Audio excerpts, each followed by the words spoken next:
another episode of Belongs to the Shadows. I'm your creepy host, Jaime Bennett. On this episode, I'm going to be talking about scary fairy tales, as well as the darker side to the fairy folk. Viewer discretion, listener discretion is advised. So, I hope you enjoy this episode. So today's topic is going to be really interesting on Belongs to the Shadows. As always, viewer, listener discretion is advised.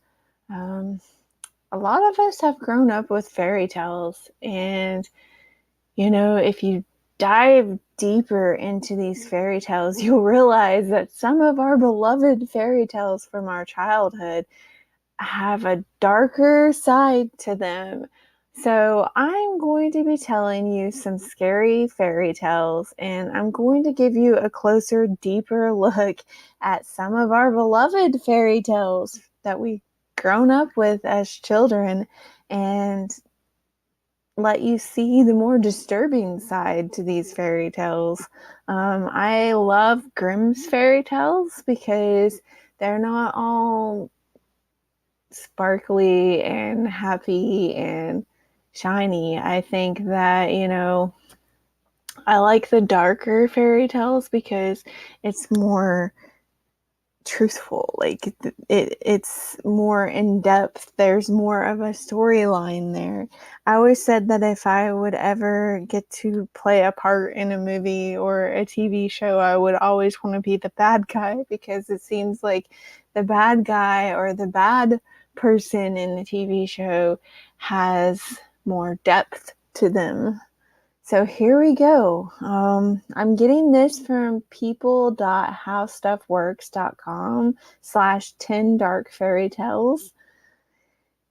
Fairy tales that are way darker than you realized as a kid. And this is by Patrick J. Kiger, and it was updated October 20th of 2021. There are several versions of Little Red Riding Hood, for example. The two best-known versions are written by Charles Perrault and Brothers Grimm. And like I said, I'm a huge Brothers Grimm fan. If you grew up watching classic Disney movies like I have, like Snow White and the Seven Dwarfs, Cinderella, or reading the Little Golden Book version of Pinocchio, you probably are accustomed to thinking that fairy tales are wholesome entertainment for young children. Not exactly 100% true, and that's what I'm here to do today, is burst that shiny, glittery bubble of us believing that fairy tales are innocent. And here we go.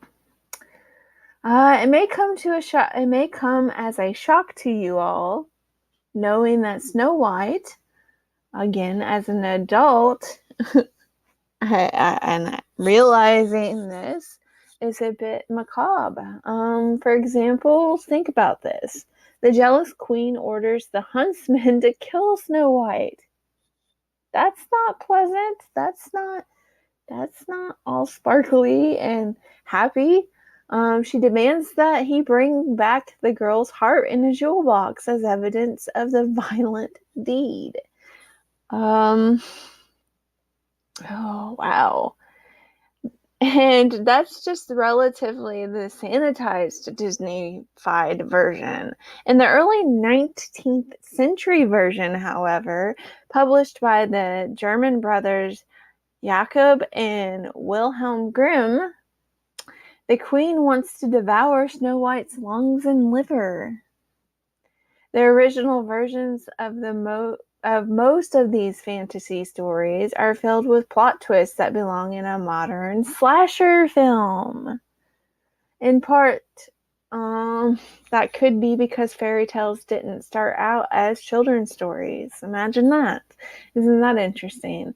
They started out as tawdry folk tales that grown-ups told for entertainment after the kids had gone to bed. When the Brothers Grimm published their first edition of Nursery and Household Tales in 2 volumes, which happened in the years 1812 and 1815, it had been meant for adults. Only after disappointing sales did they decide to tone down the material and make it suitable for children. The tales mostly came from friends and relatives. The brothers significantly revised many variations of French fairy tales already written by people like French writer Charles Perrault. Isn't that interesting? That's extremely interesting to me. I'm finding out some of this stuff as I'm reading it to you. But even after the Brothers Grimm sanitized the tales, they didn't totally eliminate the scary stuff. I think that's why I like the Brothers Grimm. It's more in depth. It's more true to how it could be if these things could happen. That was because fairy tales were intended not just to entertain children, but also to educate them about the consequences of evil deeds. The late psychologist Bruno Belterheim, for one, argued that the creepy stuff helps children to grow emotionally by allowing them to grapple with fears that are part of growing up. I don't like to sugarcoat things. I'm not going to word it in a way that could be considered gruff, but I will not sugarcoat things. I think that it's better, in my opinion, don't come at me.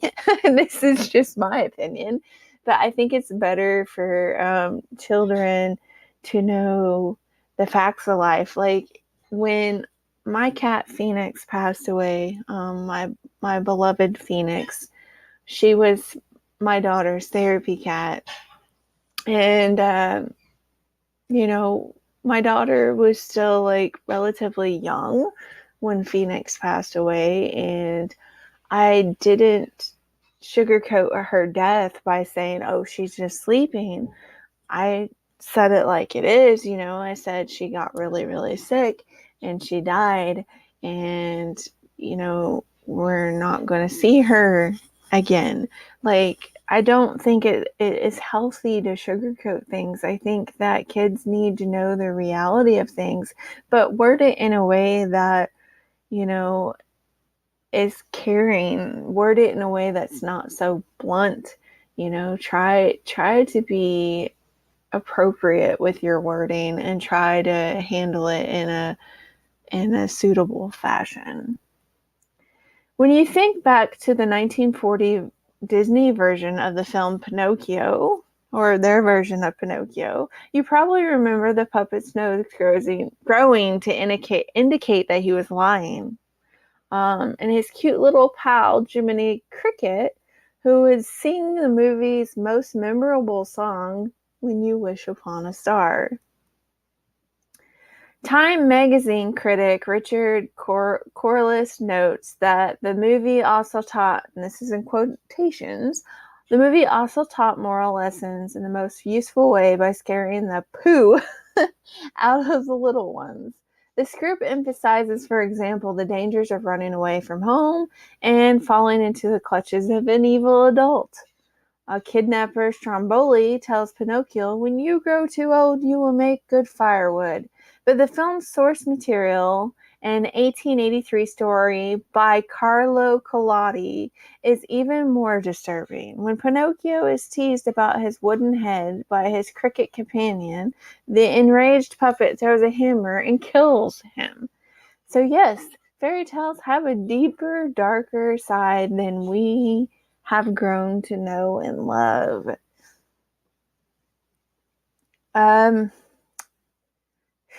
The film critic Richard Corliss praised the 1989 Disney film version of The Little Mermaid, the tale of a prince named Eric who falls in love with Ariel, the beautiful half-human sea creature, as a model of buoyancy and poignancy. But the source material, an 1837 story by Danish writer Hans Christian Andersen. Yes, Disney did not create The Little Mermaid.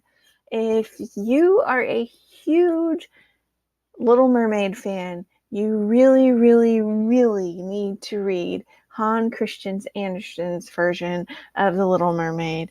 It will well, it will give you a whole new side to The Little Mermaid.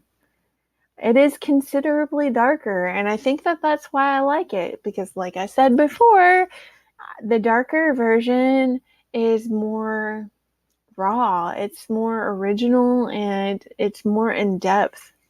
It shows people and characters how they are. It doesn't sugarcoat things. The film version of Ariel makes a deal with Ursula the Sea Witch, as you all know.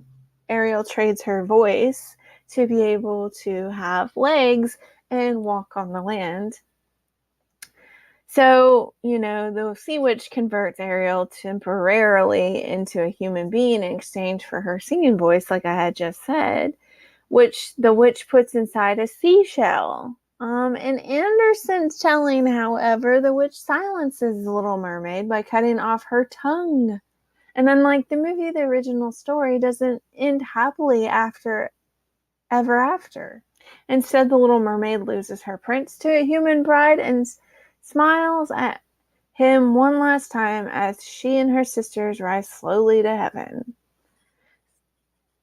Isn't that interesting? There is a Hans Christian Andersen version of The Little Mermaid, a live action film. I've watched it. It's not half bad. It's pretty good.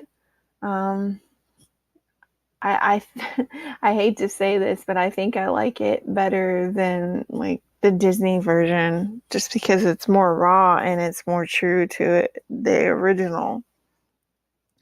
The 1950 Disney film Cinderella depicted a young woman who's had been virtually enslaved by her evil stepmother, but gets a chance at happiness when her fairy godmother intervenes. The godmother transforms Cinderella's ragged attire into an elegant gown so that she can attend the royal ball and meet the Prince Charming. Her magical reprieve only lasts until midnight, and then she flees, leaving behind one of her glass slippers, of course. The prince finds it and goes looking for the mystery woman who's enthralled him. Cinderella's two evil stepsisters try on the slipper, but their feet are far too big. The shoe is just right for Cinderella, and then she marries her handsome prince. Dive deeper into that story, think about it. Yeah, that's pretty much what had happened in Cinderella or the Little Glass Slipper, the 1697 story by Charles Perrault, which ends with the stepsisters begging Cinderella for forgiveness, which she graciously accepts. Man, I wouldn't. To be honest, I wouldn't. I'd be like, no, bye, Felicia, I'm done with you. That's just my opinion. Once you burn me, that's it. But the 1812 Grimm version, Ashen Putel, is pretty horrific. The evil stepmother hands a knife to the eldest of the two daughters, Cinderella's stepsisters, and orders her to cut off her toe. Or cut off Cinderella's toe. That's terrible. For when you are queen, you will never have to go on foot, is what the stepmother tells. The prince is fooled and rides off with her until two talking pigeons lure him to her blood-soaked shoe. The younger stepdaughter then tries to fool him by cutting off her heel, but the pigeons tip off the prince again. Ultimately, when he identifies the girl of his dreams, the two evil stepsisters attend the wedding, hoping to curry favor, but the pigeons blind them by plucking out their eyes. Well, that serves them right? I hope that y'all are enjoying this so far. This is very, very interesting. Like I said, I've always loved Grimm's fairy tales, and I think that that's why I like Tim Burton a lot, because he gives you a darker view of things. It's an obscure, darker view, and I as an artist can appreciate that. I can appreciate seeing things from a different angle.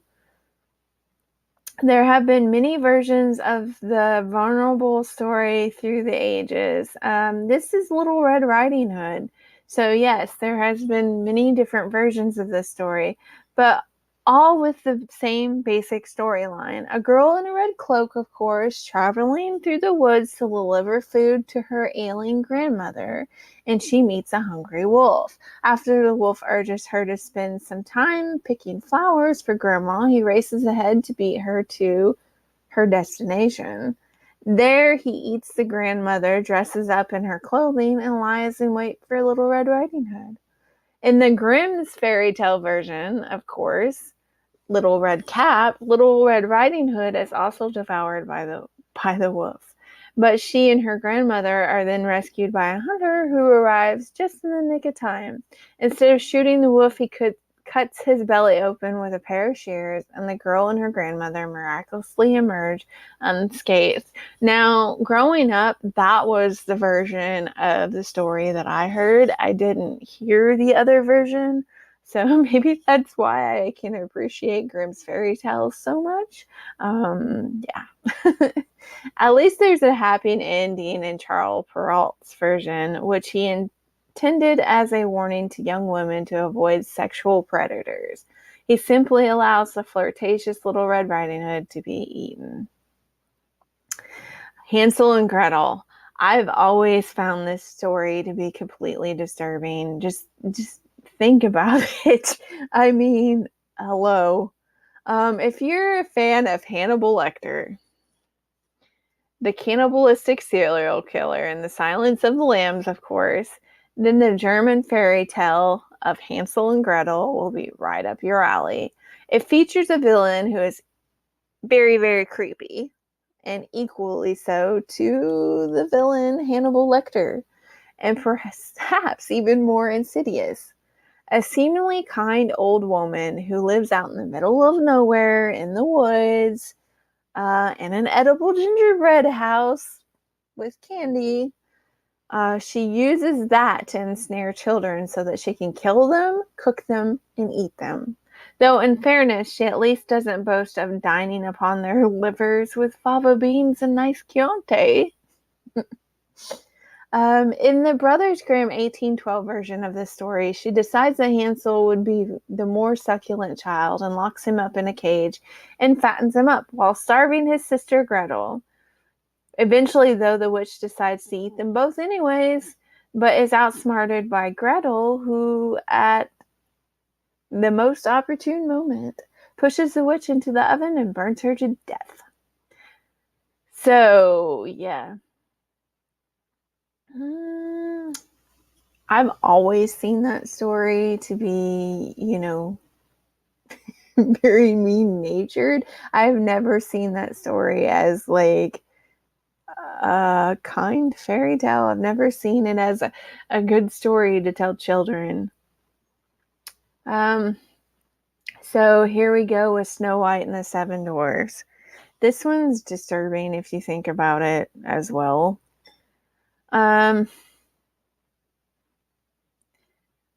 This story was notable because it had launched the modern trend of the sanitized fairy tales back in 1938.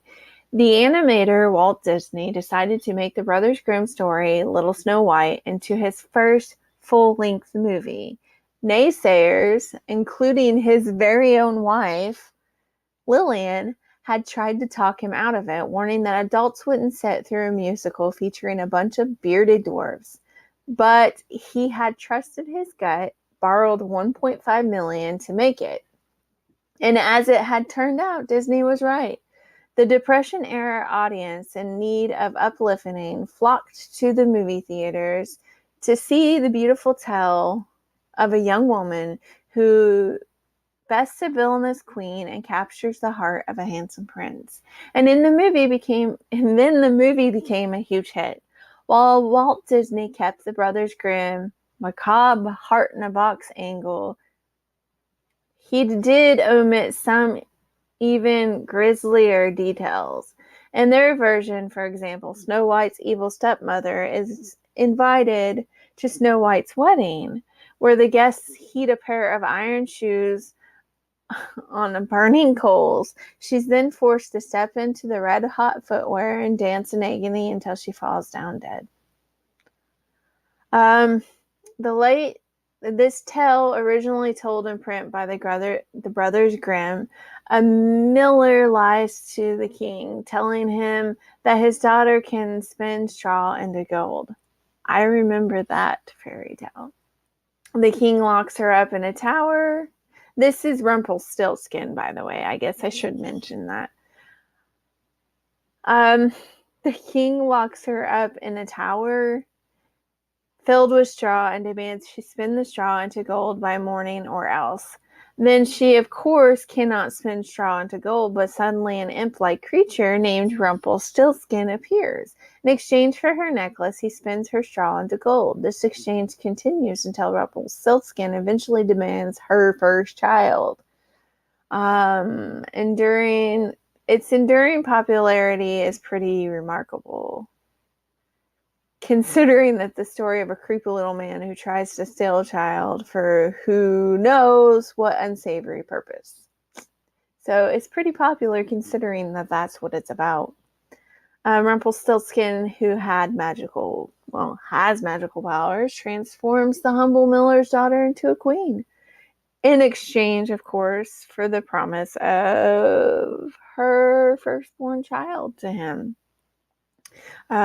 She needed to turn over the firstborn child to him. I should reword that.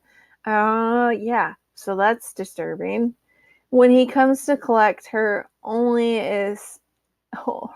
out is to correctly guess his name. But when she manages to do just that, things get even weirder. The devil has told you that, Rumpelstiltskin says to her. And he gets so angry that he stamps his foot and somehow plunges his entire right leg deep into the earth. When he tries to pull himself out, he tears his body into two. So yeah, how interesting it is. So the movie Frozen has become very, very popular, but did you know that it is called the Snow Queen? And yeah, it is it got its inspiration from Hans Christian Andersen's 1844 story, The Snow Queen. The movie version features two sisters, Elsa and Anna, of course. Elsa, who has a paranormal power to create ice, and Anna, who's endangered by her sister's ability. Elsa grows up to become the queen of the Northern Kingdom, but things do get complicated after Anna, her sister, accepts the marriage proposal of a secretly creepy Prince Hans visiting from the south. After some ice-related plot twists, all ends well when Elsa deports Hans and Anna finds true love with an ice seller. Isn't that interesting? But the Andersen story, in contrast, is more like something you would encounter in a nightmare. A little boy named Kay gets shards of glass from a broken magic mirror embedded in his eye and heart. The glass had somehow turned into ice, which the reasons are not clear, leads to Kay becoming abducted by a mysterious woman in white who swoops down on him during a snowstorm. His sister Gerda then has to launch a search and rescue mission to retrieve him from the Snow Queen's palace, which is guarded by an army of bear cubs, snakes, and porcupines. I also wanted to take a moment to talk about the darker side to the fairy folk, because a lot of times when people hear the word fairy or fae, they think of like Tinkerbell and these happy, jolly little creatures, humanoid creatures.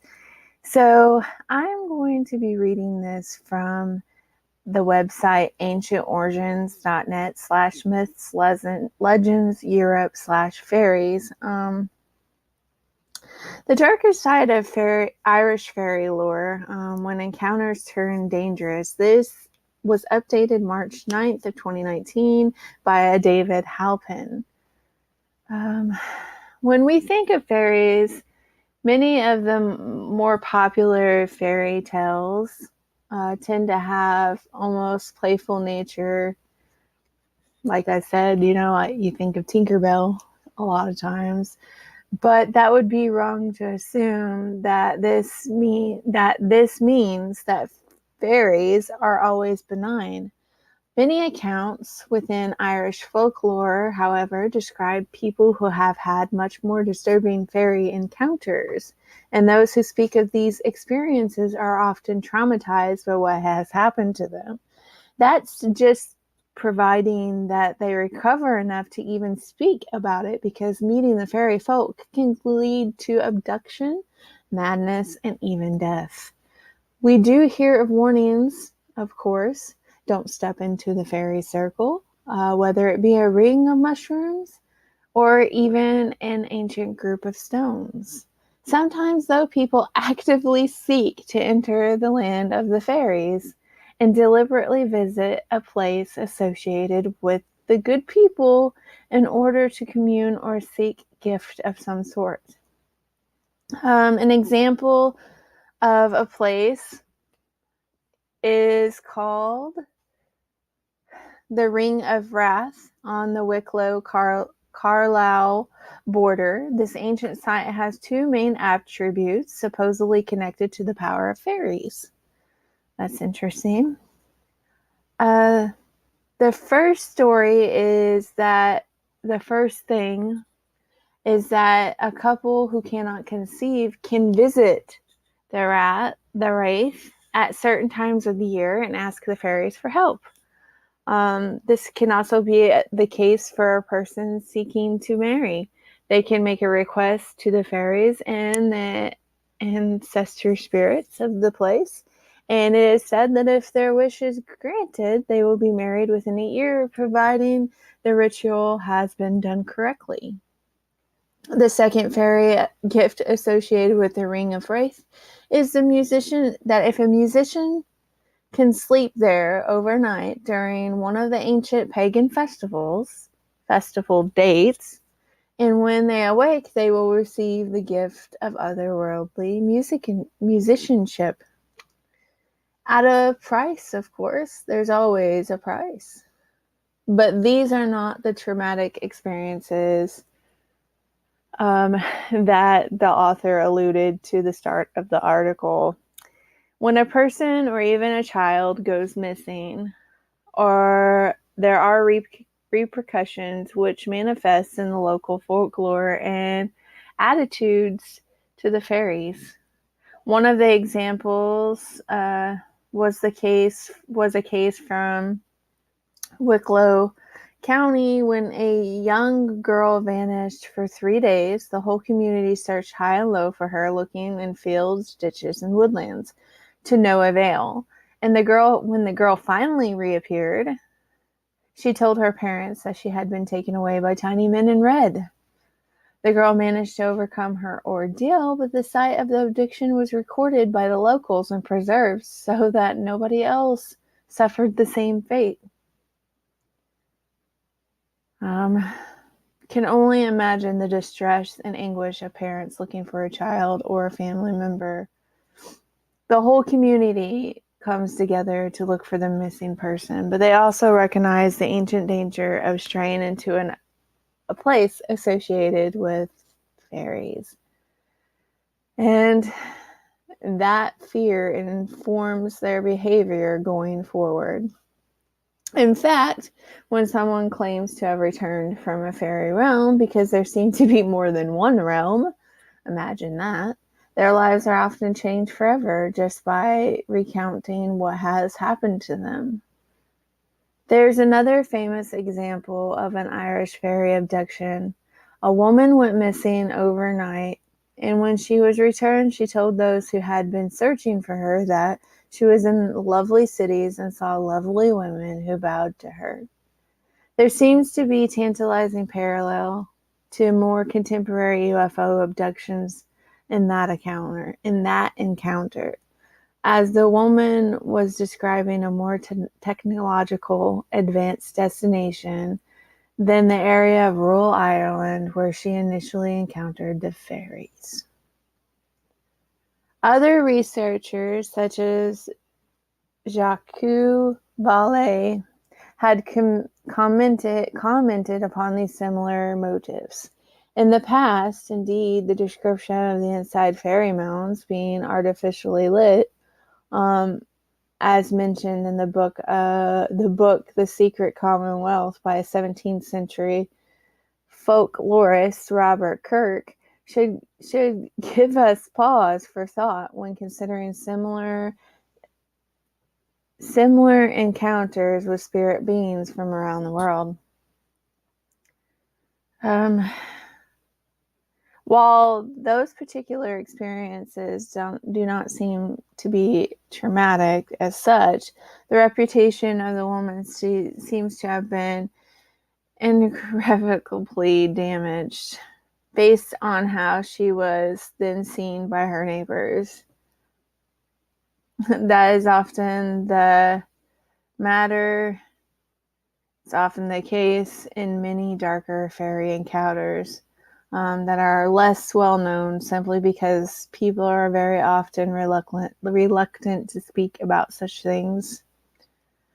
Another grisly fairy encounter concerns the fate of a Carlisle man who decided to dig in a local fairy mound because it was rumored that it contained fairy treasures. The man had begun digging and hacking away at the ditches and hawthorn trees around the mound, and before long he began to notice a murder of crows gathering in the nearby trees. A faintness soon came over the man, and he decided to head home, but when he arrived, he began to bleed from his eyes. Was this a punishment for digging and searching where he should not have trespassed? There are so many tales of physical correspondence occurring to someone who damages a fairy tree or fort. It's most likely because, and there is another example of this, extreme bad luck to extent of death is another outcome which is well known in Ireland. When a person cuts down a fairy tree, often people will suffer the consequences and only later reveal their mistake in having damaged fairy property.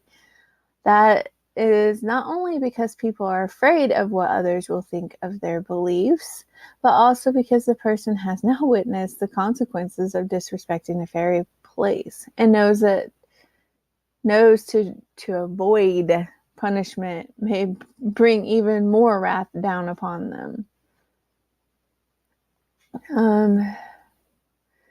Another less discussed manifestation of fairy encounters is madness and the inability to process something so otherworldly that a person falls into a complete breakdown, never to return to a normal life again. These are often experienced by a person who will only reveal when you have gained their trust or the trust of a connected family member who has witnessed the effects of the event firsthand. Embarrassment and confusion, and indeed a person's reputation, can often dictate whether their story is even told at all. Could you imagine that? That would be so scary. I mean, a lot of times people who say that they've been abducted by aliens get made fun of. It's like the whole Bigfoot theory. You know, there are people who believe in Bigfoot out there and have evidence of Bigfoot, you know, molds. Like they've poured plaster in a Bigfoot footprint and they have those as evidence, and a lot of people think that they're crazy. I don't think people are crazy for believing what they believe in. It no harm to me, so why ridicule them?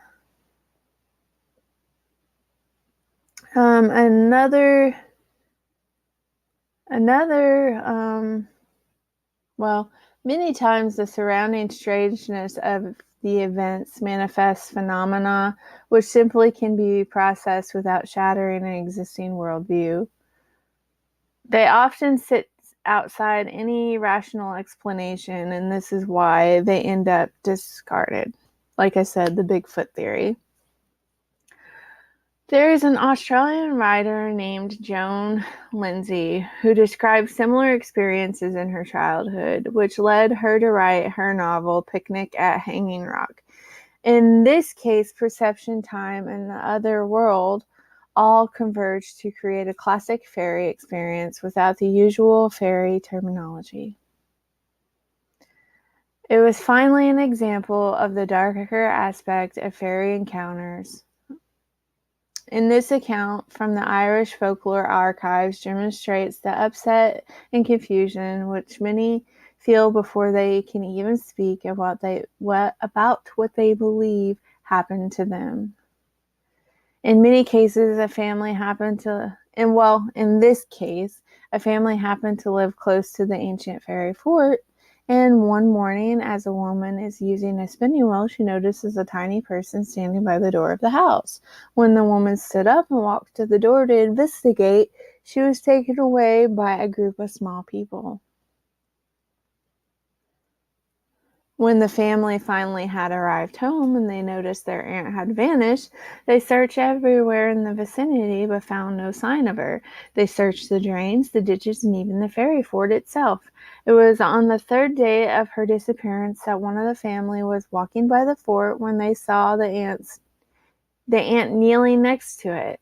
She had vanished while holding a carving knife, and this was stuck in the ground next to her. The aunt could not speak for days after the return. It was only then that the family learned of her fairy abduction. So, yeah, fairies aren't always nice. And one of my favorite authors writes about the darker side of the fairy folk. Her name is Holly Black. There's actually several authors that write about the darker side of the fae and fairy folk. Holly Black just happens to be one of my favorite ones, but there's also Sarah J. Maas. She writes about the darker side of the fairy folk in her book series A Court of Thorn and Roses.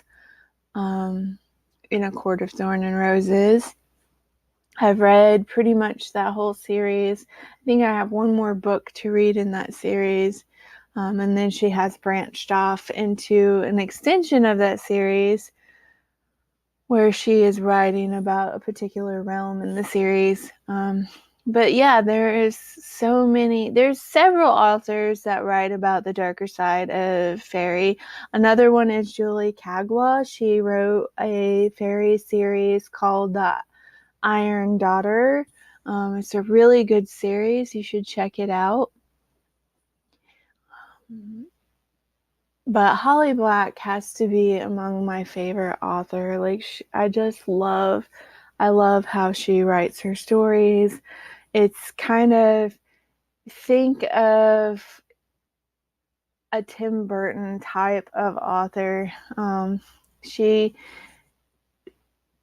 just writes about the darker side of the fairy, and she writes about like the mischievous side, the not so nice side, it's not all glitter and happiness in her books. And I think that's why I really, really like Holly Black's books, because it seems more raw, it seems more in depth, and it seems more real, like more realistic, like it could actually be that way. I love the unseelie and seelie courts, and a lot of times that is written in these books. They talk about the unseelie and seelie courts with the fae. The unseelie court is the darker side of the fairy realm. It's kind of, just think of it as winter, the dark side of the fairy realm. Think of it as the mischievous fairy folk, the mischievous, elves and gnomes, and I hate to say it, but the more sinister side to the fairy folk. And then the seelie courts includes like the summer fae and the spring fae. and it's the nicer side. Think of it as like Tinkerbell. I love reading about the unseelie courts and the seelie courts, and I love reading about Tierna Nog and Puck and all the characters from like Midsummer Night's Dream. There have been authors who have extended upon that, who have built upon that, and who have made these characters into something more. There is a book called The Goblin King, and I don't remember who wrote it at this point, but it is another one of those seeing the darker side of the Fae folk. Yeah, it's a really, really good book. I'm not sponsored by any of these authors by any means, but I love fairy tales. I love reading about the fairy folk. I love elves. I love all of that stuff. I think that I always have, because, growing up, I didn't read the classic fairy tales. Some of them, yes, I did. But the fairy tales that I got read as a child and that I read as a child were Grimm's fairy tales. And I think that's why I like the darker fairy tales so much more than the cutesy wootsy fairy tales. But anyhow, I will have more episodes speaking of the unseelie courts and the seelie courts and the fairy realm, because I've just scratched the surface on this. There's so much more to scary fairy tales and the darker side of the fae. So be looking for another episode talking about this in the future. And for now, I hope that you all enjoyed this episode. Until next time, stay creepy. Hope you enjoyed that episode of Belongs to the Shadows. Until next time, stay spooky.